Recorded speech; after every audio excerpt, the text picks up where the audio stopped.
Indian economy is seen so many blips, and you can see over the years it has also matured. It's gone. We had the big crashes of the smaller crash during the 2005, and the big one during the Lehman Brothers. We've seen the capital markets being very vulnerable up and down, but what you see now is a certain stabilization process. And you as a banker, as an economist, you've seen this whole process for such a long period. How do you view the evolution of the Indian economy over the See, last very, two yeah. decades? If you ask me very honestly, 10 years, 15 years ago, we've had these moments when the economy looked like it was on an upswing, but something or the other used to always happen which would derail the economy. What we've seen in the last 10 years is something remarkable. We've seen sustained growth coming, notwithstanding COVID. You must remember you had a very difficult period in the course of these last 10 years when for almost 2 years the economy world over came to a standstill because of COVID. So we've overcome that period of time. And I think the economy today is on extremely strong ground, extremely strong ground. I have no doubt, no question, no thoughts in my mind that this momentum can take the economy forward for many, many years to come. Our economic growth, GDP growth last year was 8.2%. This year's target is 7.2%. I think IMF is at 6.5%. The government's of the RBI announcement is 7.2. My sense is we'll get to 7.2, 7.3% range. So the economy is on a very strong footing. Demand is very strong. You must understand that the fundamental strength of the Indian economy emanates from the fact that we have a very underpenetrated financial sector. Almost any sector in the economy you look at, the penetration levels are extremely low, which means that the scope to grow is phenomenal. And the growth will be there not just for 1 year, 2 years, 5 years, the growth will be for several decades. So unless we do something very stupid, which hopefully we never will, I think the economy is on a roller coaster. It will keep growing forward. I read somewhere where you had sort of gone into 5 or 6 important issues which the recent budget took up. You had predicted certain things, and many of the things also seem to have come true. Some of those, I Nobody think, told me in advance, I can tell you. but 5 or 6 of these check boxes, which I remember, one was the importance of job generation, and that the budget has sort of kick-started that. The other one was creating was a lot of tax breaks, especially for the middle class, other sections, which would have its own generative effect by putting money in the pocket of consumers. So check boxes like that. So I was just saying that we're not very many months away since the budget came. On hindsight, what do you think? I mean, you see, normally what happens, we as media personnel, you ask anybody and they give 9 out of 10 to the budget. I mean, it's sort of, and it may not be that. People like to say good things about the budget. But now, post the budget and so many months down the line, how do you think it's panning out? What are the check boxes saying? I think the budget was done the way it should, which is that the fiscal deficit had to be kept low, which is what the target is. The original fiscal deficit target was 5.1%, and in this budget they brought it down to 4.9%, which is very good, because a lower fiscal deficit means lesser government borrowing. Lesser government borrowing means lesser inflation in the economy. So it is anti-inflationary in that sense. Also, there are measures which have been created for creating jobs. You know, in India, one of our biggest challenges, if you ask me, one, of course, is oil. The fact that we are dependent so much on oil imports. So theoretically, because of geopolitical reasons or whatever, if oil prices theoretically go to $100, $120, $130, it starts affecting the economy. But the other big important demographic issue that we have is that we have a very young population. Now, a young population can be a huge advantage, a massive advantage, because it creates a consumption pattern for the next 1, 2, 3 decades. But theoretically, it can be a disadvantage if we are not able to create enough jobs for these people. So there is a very large number of people who are passing out of business schools, colleges every year. And therefore, it is critical that we create enough jobs to make sure that these people have employment once they pass out from business schools. Jobs, employment by itself creates economic growth. So when you employ a person, he earns income. When he earns income, he spends money. When he spends money, demand for goods and services increases. When demand for goods and services increases, manufacturers or service providers have to provide that much more to satisfy that demand. And to provide that much more service, they need to hire more people. So that way the economy keeps going along. So I think all the boxes were ticked in the sense that there were a number of measures which were created for job creation. And at the same time, it was not inflationary. Fiscal deficit was kept low. Government borrowings were kept low. Tax collections have been extremely buoyant. So all in all, I think it was a very, very good budget. And I genuinely mean it. I'm not saying 8 points, 9 points, 10 points, whatever it is, but I think it really was a very good budget. The only thing I would think, and I know politically it may be difficult or whatever, is that we should look at, we've seen historically over the years that whenever you lower tax rates, whenever you lower the maximum marginal tax rate, and down the line you lower tax rates, you will always see higher compliance. The tax collections always increase when tax rates go down. Ironically, when tax rates go up, you will see lesser collection. Tax rates go down, you see more collection because compliance improves, number one. And number two, also, the incentive to earn income improves. So somewhere I think we need to look at that maximum marginal tax rate of 40% and see whether, if not this year, next year, year after next, whenever, progressively we can bring that maximum tax rate down. And then that goes across the different slabs. The one grouse which both government economists and ministers have been voicing, as well as a lot of economists, is that jobs is the key. You are right, and I think you've spoken about it. Jobs and skilling. Yes, so that's extremely important. At the same time, there's this big grouse against the private sector that they are not doing enough. They are sort of looking at their bottom line, trying to get better margins. In that, they're being extremely conservative in branching out to new branches, investing more, and it's been some friction with the government on that. What do you think? I mean, shouldn't the private sector also be contributing to creating jobs to that degree? Yeah, I'm sure the private sector is also contributing enough in terms of creating jobs. What you are talking of is the capex cycle. It's in the manufacturing industry that everyone's saying that the private sector is not investing adequately in terms of expansion. But if you see the number of jobs being created in the private sector, it's huge. It's massive. Whether you're looking at banking, you're looking at insurance, you're looking at IT services, massive number of jobs being created. Now, why is capex not taking off in a big way? Perhaps, and I'm guessing, one of the reasons is that there is also this issue of capacity utilization. And we probably have not utilized the existing capacity that the manufacturing unit carries to its full capacity. And therefore, you don't want to invest more into creating a new capital asset when your existing capacity is not fully utilized. But that is a matter of time. I think 1 year, 2 years, 3 years, whenever, you will start seeing at some point the capex cycle take off. You cannot have a situation where the economy is booming, which it is. You cannot have a situation where tax collections are so buoyant and therefore demand for goods and services is so strong without a corresponding lag effect of improvement in the capex cycle from the private sector. It will happen. So though we can't expect the budget. A budget is an annual kind of intervention by the government, and a single budget can't really solve the long-term problems of the economy. At the same time, the figures coming in for the extent of unemployment in the country are pretty horrific. I mean, in the sense, the youngest seem to be the most unemployed.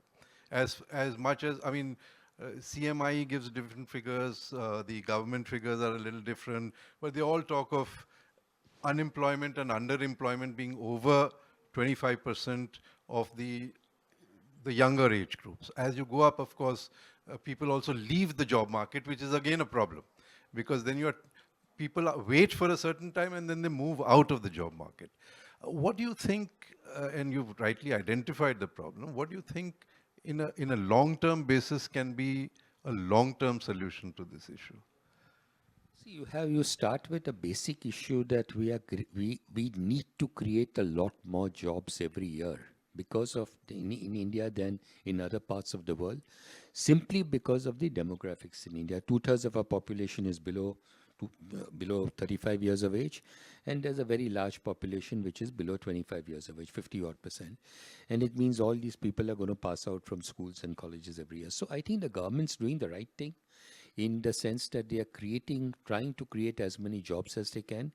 There is no sector in the country, no sector in the economy which creates as much jobs as housing. Housing creates massive jobs.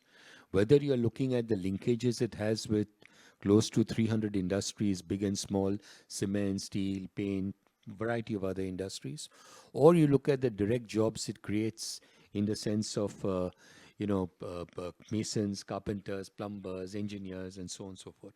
So housing creates a lot of jobs. Housing infrastructure creates jobs. And the government has very rightly focused on these jobs.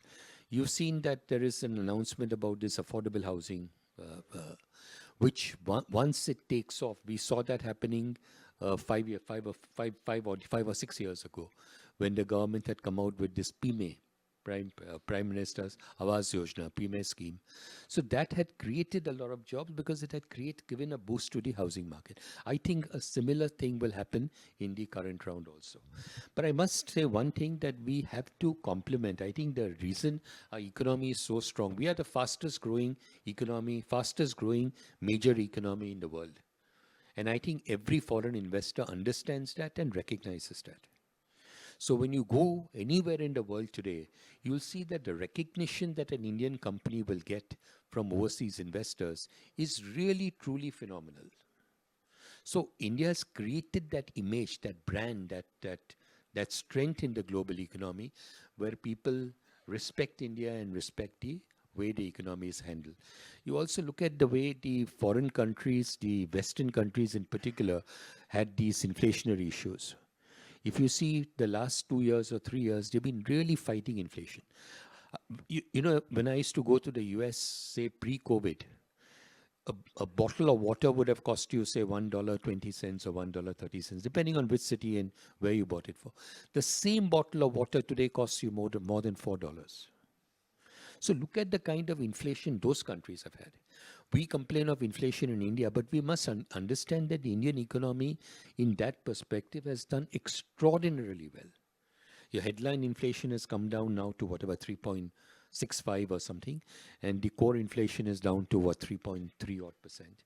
It's only food inflation which has been a bit of a worry for us, and hopefully with good monsoons this year, that should also be behind us. So we have to give credit to the government, we have to give credit to the regulators, to the RBI, for the way they've handled the monetary policy and ensured that in India we get the growth and don't have the kind of tearaway inflation that the Western countries saw. Just to pedal back a little bit, you rightly mentioned, and I remember covering housing and real estate for years for the Economic Times. We used to talk to people like K.G. Krishnamurthy all the time. See, you rightly hit the nail on the head when you said that. I mean, it really has got such a long chain of linkages. Housing. That it is very generative. I mean, right from cement at the back end, right, going forward to Absolutely. parts and everything on sales and all that. Now, you've got a sort of ringside view of what's going on. Do you think that's, my impression is that tier 2, tier 3 has picked up and gone, but there's a bit of a flat or a plateau element in the big cities. There's a kind of that sort of generative housing which you would expect from the big markets is kind of on a plateau. What's the ringside view? Is there some kind of a problem, or you think some things are needed to boost housing a little more? I don't think so. I think if you look at Mumbai 5 years ago and look at Mumbai today, take Mumbai only as an example, you can see similar thing for Delhi or similar thing for Bangalore. The kind of momentum that you're seeing in the real estate market is phenomenal. Look at property prices, the way they've risen in the last 1 or 2 years. I remember when COVID happened, and we had a lockdown in the big cities. Number of the people who work in factories, work in construction sites, most of them come from faraway villages, and they went back to their villages when the lockdown was announced. And then when the lockdown was lifted and companies were willing to start or were able to start construction or willing to start production, you found that you didn't have enough employees because the construction work, the people who do manual work had all gone away. Most of them had gone away. So many state governments realized that the critical thing was to get these people back into the cities. Now, how do you create these people? How do you get these people back into the cities? By creating jobs. Where do you create the jobs? You create jobs in housing.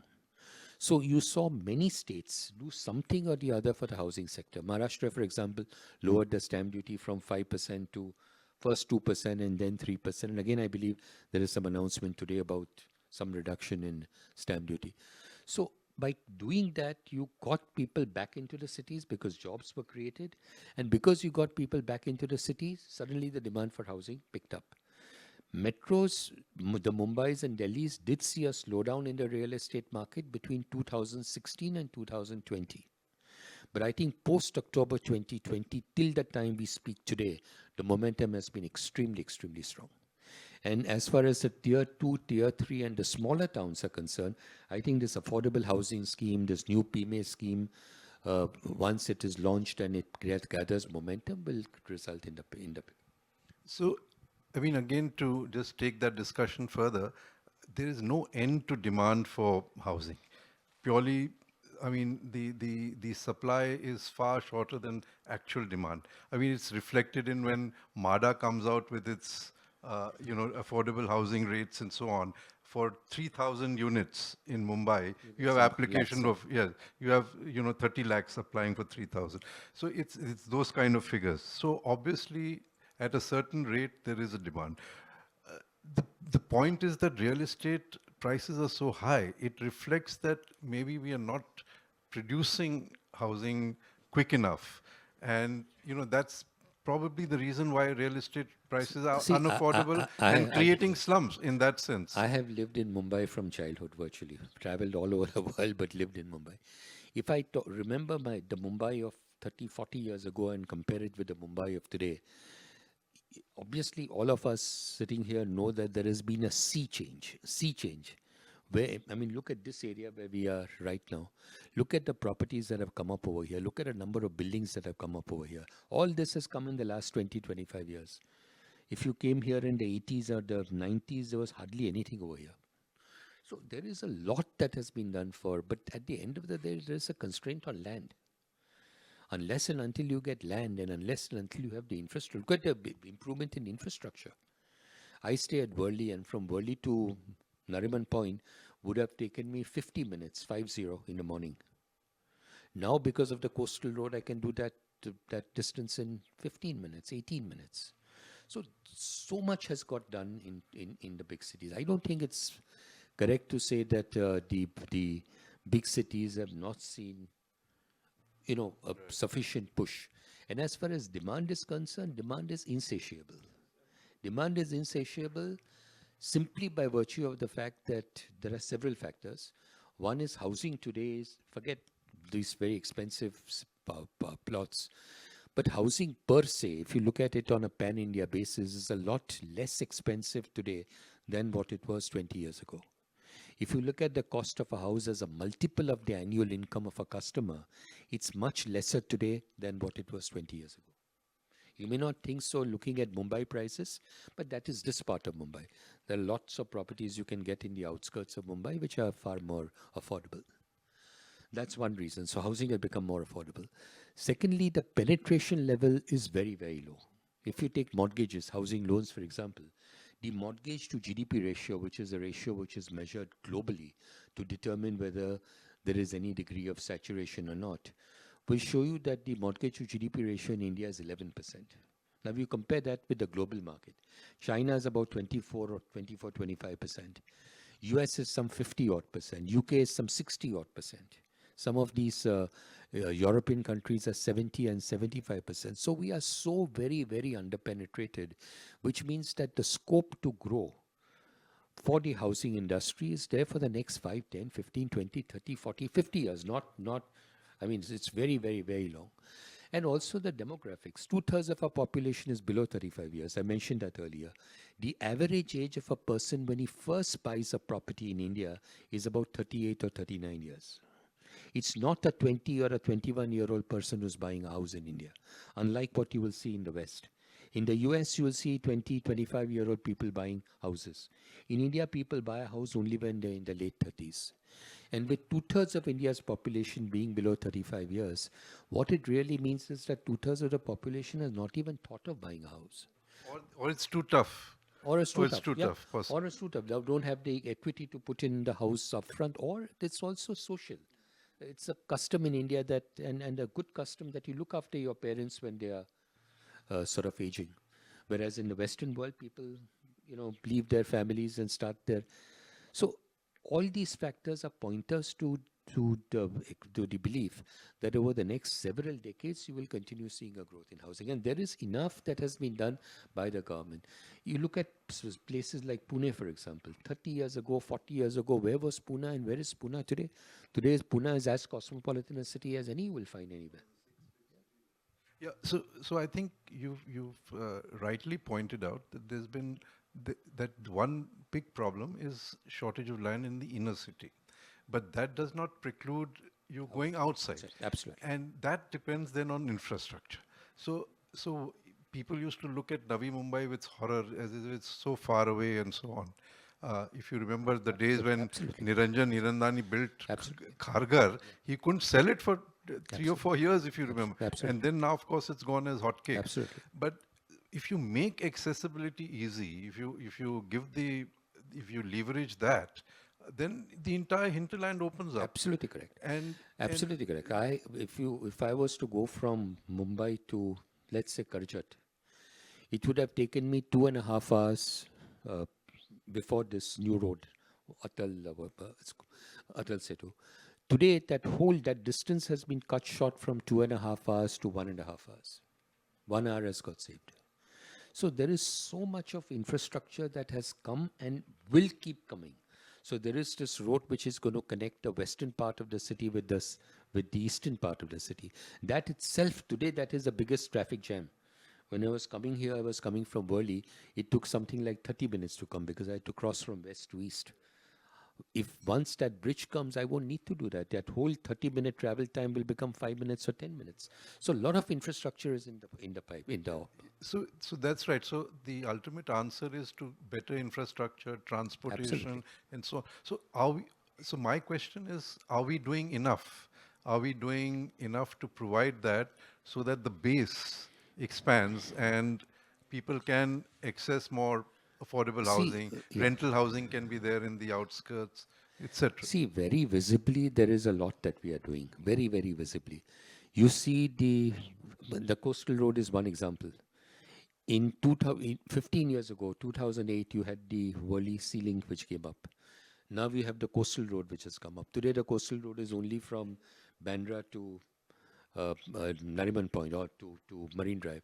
But in the next 3 or 4 years, it will extend to, beyond Bandra to Andheri and various places. So there is so much of infrastructure that is getting created, and you've seen a lot of that happening in the last 10 years. Questions more. One is, you've again been a ringside player in the cross section of finance and housing.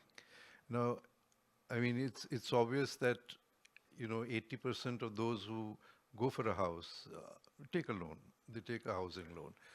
In terms of this cross section, finance and housing, where do we stand? Do you think if we could make certain changes, would it make things more accessible, extend quicker kind of demand resolution, etc.? Again, if I may say, the last 10 years has seen so much of innovation.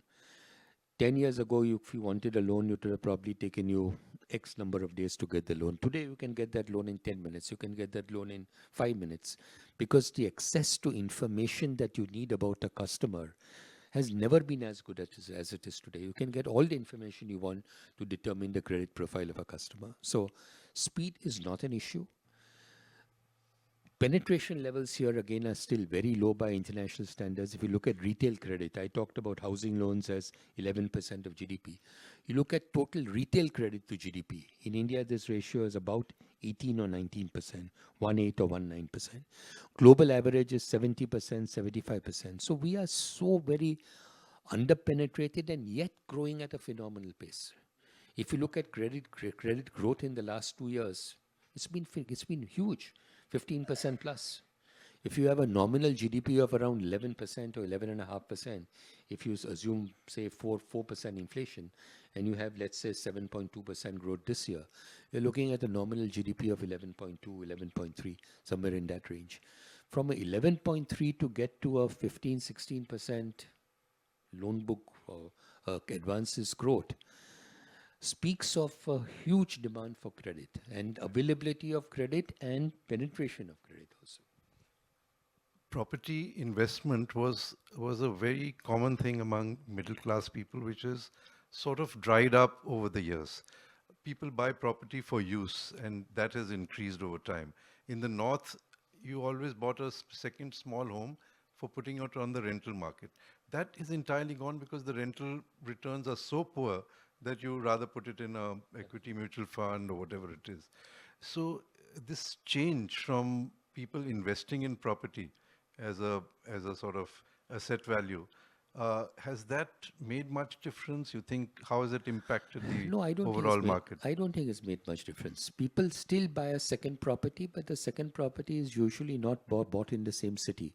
So if you're living in Mumbai, you'll buy a second property in wherever, in Khandala or in Lonavala or in Pune or somewhere else, if you're living, assuming you're living in Mumbai.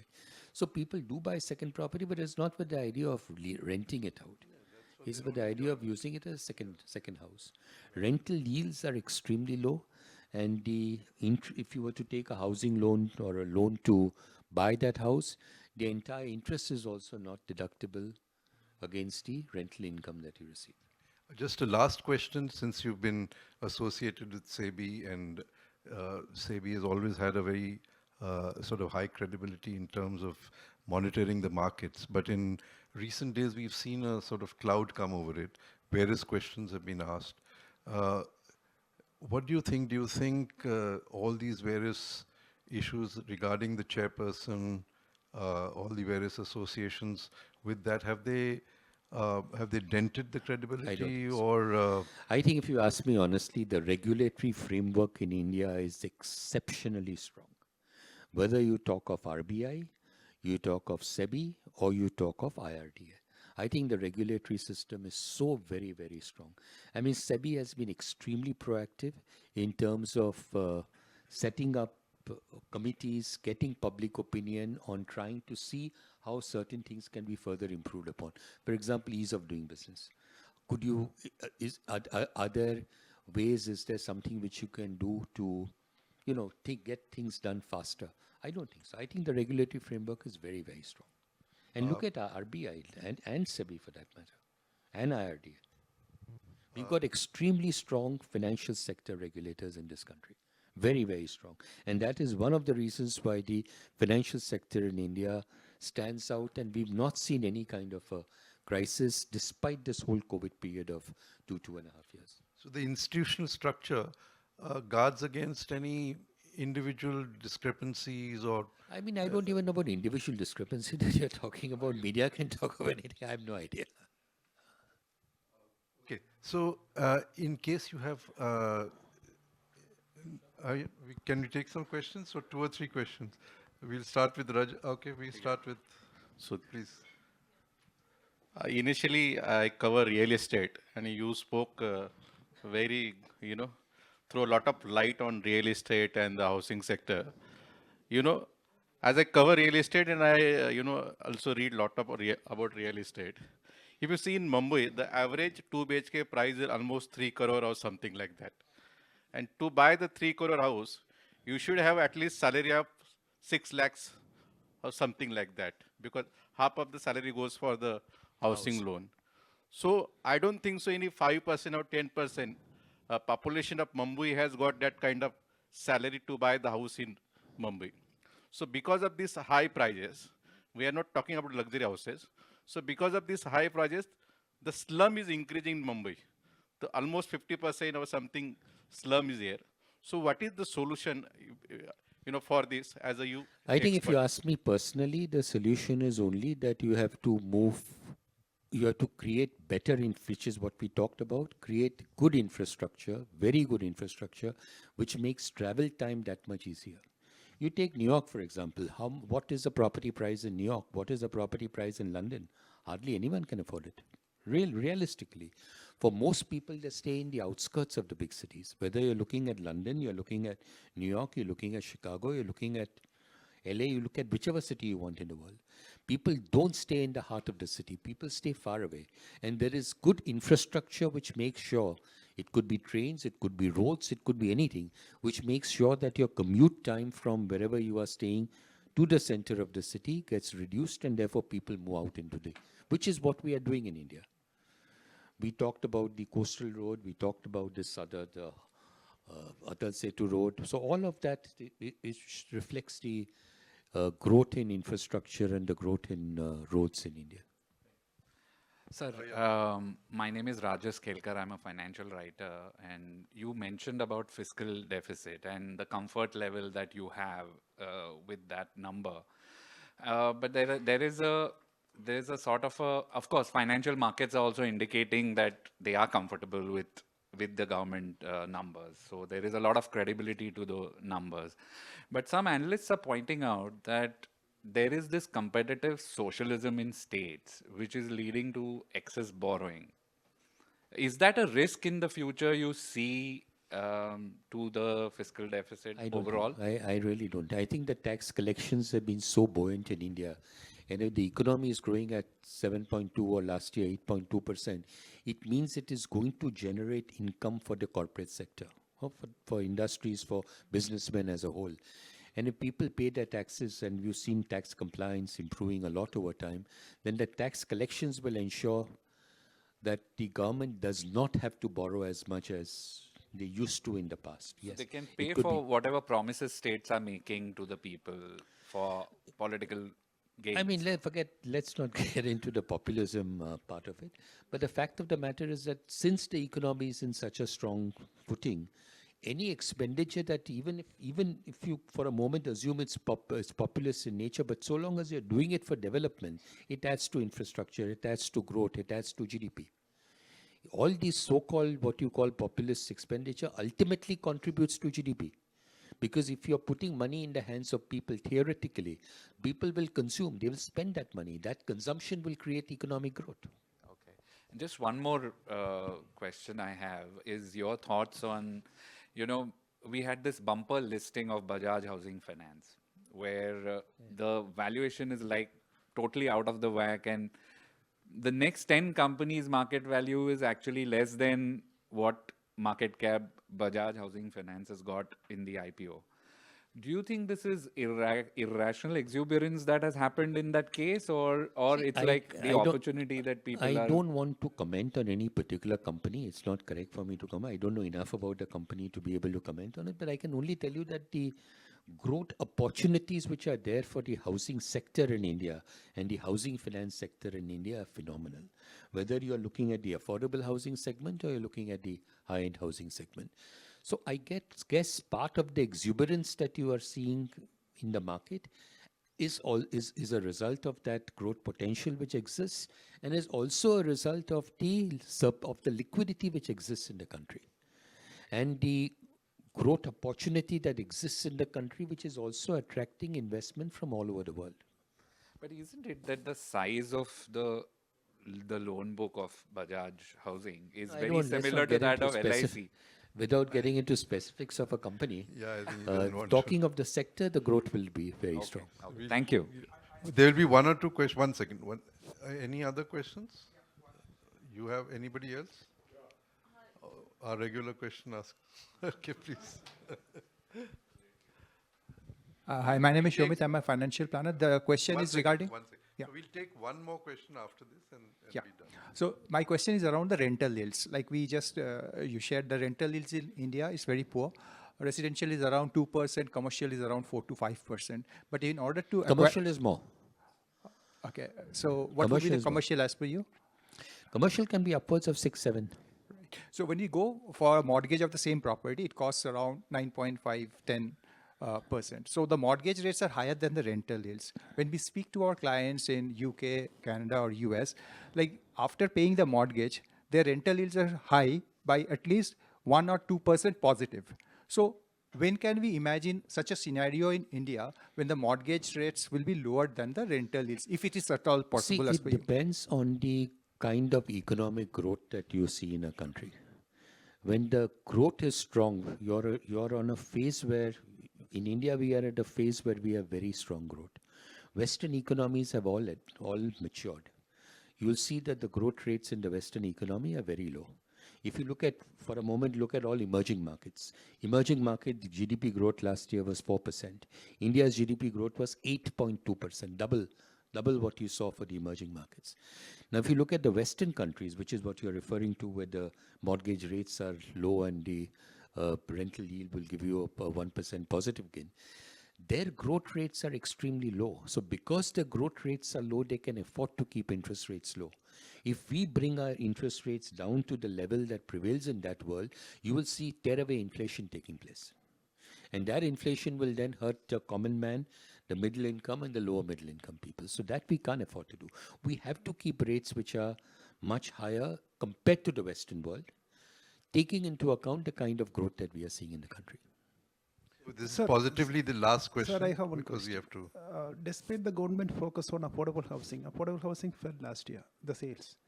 Is there a threat to the very scheme that the government is focusing and for the industries in the, and the latest report today says that the home sales fell 18% in the first 9 months, the 6 months of the fiscal. Is some disconnect you see? No, Is it I think the affordable housing scheme, when it came out last time, I think it was in 2015, it was a tearaway success, tremendous success. The scheme at that time provided for some subsidy to be given to the home owner, provided he was a first-time homeowner and he didn't have any other property with him. And that scheme was a big success. Number of new houses were constructed, and I know that the demand was very, very strong. So I have no doubt that the demand will pick up now. What you've seen in the last 3 years, perhaps, post-COVID, is that the tier 1 cities, the Mumbais, Delhis, Bangalore's, all of them have seen better growth, faster growth than the tier 2, tier 3 cities.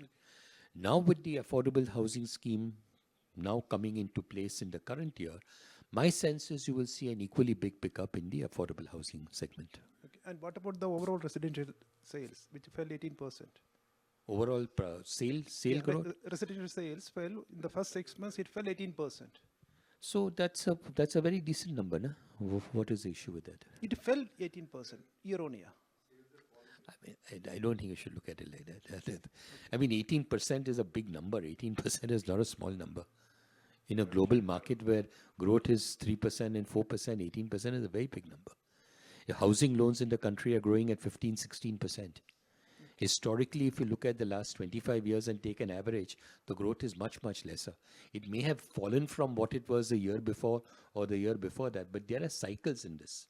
If you take the period from 2016 to 2020, almost 4.5, 5 years, you'd have seen that the real estate market in the big cities was very stagnant. In fact, the demand had come down significantly. Forget the 18%, you were not even getting single-digit growth. And the reason was you had a number of new legislation, new things which had happened, which made people hold back on buying a house. You had GST, you had RERA, you had demonetization, all of that.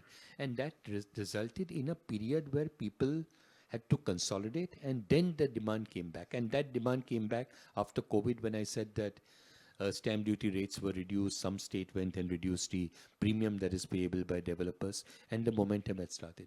Now, the momentum was so strong that the percentage growth that you were reporting was extremely high because it came from a relatively small base. Now, with every year, the base is getting higher and higher, and therefore your percentage per se may start looking a little lesser. It doesn't mean anything. 18 is a very strong number. so much. I think we have a lot of questions. Despite the questions, it's good to have a feel-good idea about the market. Maybe all these will pan out well for the future.